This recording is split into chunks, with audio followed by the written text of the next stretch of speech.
24th February 1947. Birth. Yesterday, a lady devotee showed Bhagavan her notebook in which she had copied out the 5 verses of Ekatma Panchakam.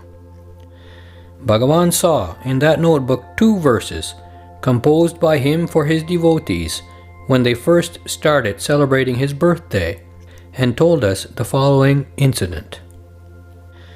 On one of my birthdays, while I was in Virupaksha cave, probably in 1912, those around me insisted on cooking food and eating it there as a celebration of the occasion. I tried to dissuade them, but they rebelled, saying, "What harm does it do to Swamiji if we cook our food and eat it here?" I therefore left it at that. Immediately after that, they purchased some vessels. Those vessels are still here. What began as a small function has resulted in all this paraphernalia and pomp.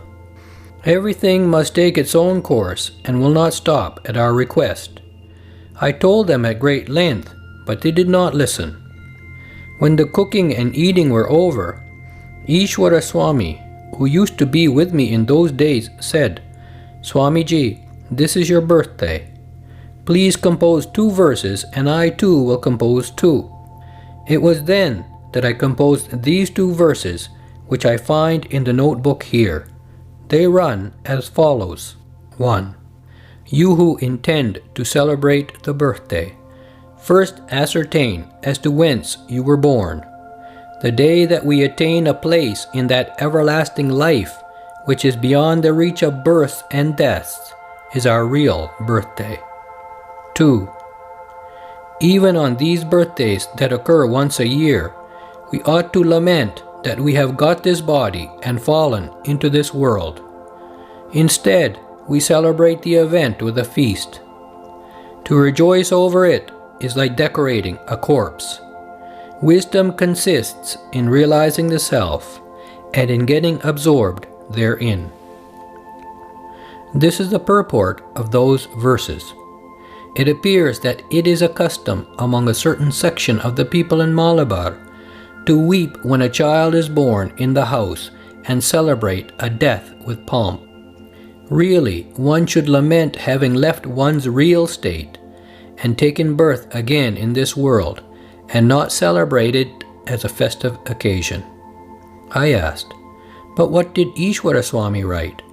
"Oh, he wrote praising me as an avatar, incarnation of God, and all that.